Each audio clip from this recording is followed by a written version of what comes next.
Have you ever noticed that clear-cut issues are easy to answer with a minimum of words? You just need a short answer. But it ought to tell us something that because Paul spends fully 3 chapters on the question of eating meat sacrificed to idols, it just might be a less clear-cut issue. Indeed, following all the twists and turns of Paul's logic can leave us with a case of whiplash, no more sure of what he really means when we get to the end than we were when we started. Hello, I'm Stuart Baskin, pastor of First Presbyterian Church of Tyler, Texas, and this is your daily devotional for Monday, March 31st, 2025. So today at last we wrap up Paul's tortuous journey through a question that evidently caused a great deal of conflict among the Corinthian Christians. If you're looking for a final, fixed answer to this knotty question, you may come away a little disappointed, even confused. For Paul seems to say in the end, don't eat meat sacrificed to idols, lest you injure the weaker among you and actually offend God. But on the other hand, feel free to eat it as long as you give thanks to God for it. Of course, it's not that simple, but that's sure how it reads at first. In this final section, Paul begins by quoting a Christian principle that the so-called stronger Christians probably said to him, all things are lawful, meaning in Christ we are free from the strict constraints of the law. Paul places a caveat on this principle that still applies today. He says, all things are lawful, but not all things are beneficial. All things are lawful, but not all things build up. Do not seek your own advantage, but that of the other. Okay, fair enough.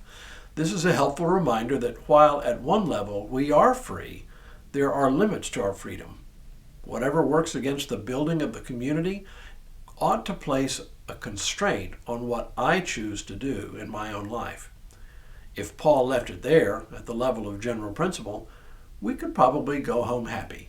It's nice and neat and a handy-dandy guide to Christian living, even if it doesn't offer much in the way of specific guidance. But Paul doesn't leave it there, and this is where it gets a bit confusing. He says, eat whatever is sold in the meat market without raising any question on the ground of conscience, for the earth and its fullness are the Lord's. If an unbeliever invites you to a meal and you are disposed to go, eat whatever is set before you without raising any question on the ground of conscience.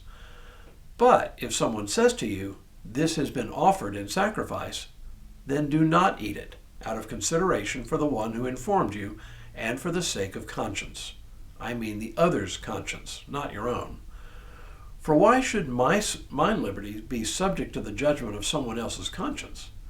If I partake with thankfulness, why should I be denounced because of that for which I give thanks? So whether you eat or drink or whatever you do everything for the glory of God. Give no offense to Jews or Greeks or to the church of God, just as I try to please everyone in everything I do, not seeking my own advantage, but that of many, so that they may be saved. So, which is it? Am I free to eat meat sacrificed to idols or not? What Paul seems to leave us with is a great big, it depends. At the end of it all, there seems to be 2 different things going on here. One is eating meat in your own home that you purchased in the market, but which has apparently been sacrificed to idols, though you may not know it. A second is eating in the home of a non-believer, where the meat sacrificed to idols is more ceremonial. In the first case, says Paul, feel free. You know it's just meat, and it's just a family meal after all. But in the second case, eating meat sacrificed to idols at a neighbor's table, when it is actively part of the ceremony in which the meat has been sacrificed, then you should refrain. Well, if you're a little confused, you are not alone. What we're seeing here is Paul doing his best to offer guidance when the issue is not clear-cut.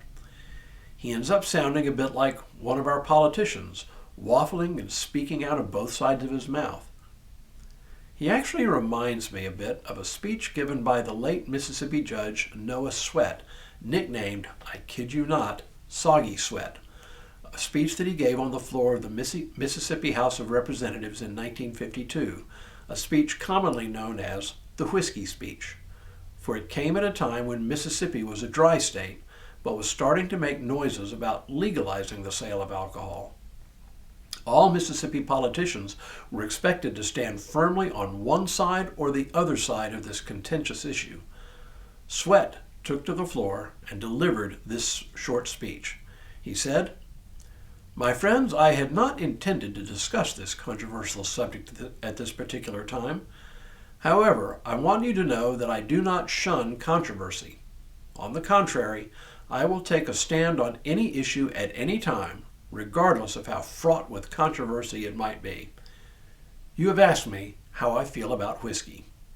All right, here is how I feel about whiskey.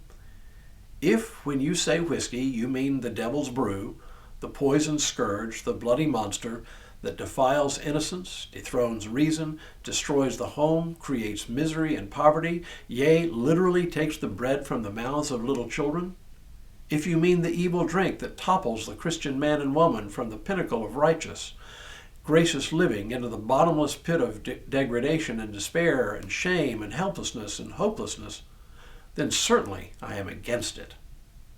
But if when you say whiskey you mean the oil of conversation, the philosophic wine, the ale that is consumed when good fellows get together, that puts a song in their hearts and laughter on their lips, and the warm glow of contentment in their eyes, if you mean Christmas cheer, if you mean the stimulating drink that puts the spring in the old gentleman's step on a frosty, crisp morning, if you mean the drink which enables a man to magnify his joy and his happiness and to forget, if only for a little while, life's great tragedies and heartaches and sorrows, if you mean that drink, the sale of which pours into our treasuries untold millions of dollars, which are used to provide tender care for our little crippled children, our blind, our deaf, our dumb, our pitiful aged and infirm, to build highways and hospitals and schools, then certainly I am for it.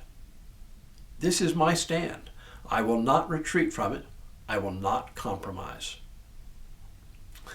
It's a funny speech, obviously, but it contains real wisdom. Like Paul, Judge Sweat understood that this was one of those issues for which there were fiery passions, but on which truth lay on both sides. Sometimes the truth is just a little hard to suss out. Judge Sweat knew it. Paul knew it. We all really do know it. Sometimes the best we can do is to embrace the dilemma and live in the tension it creates. Sometimes that is the most Christian thing we can do. Tomorrow, another day, another topic of controversy in Corinth. But for now, may God continue to bless you and keep you in all that you do this day and in all the days ahead.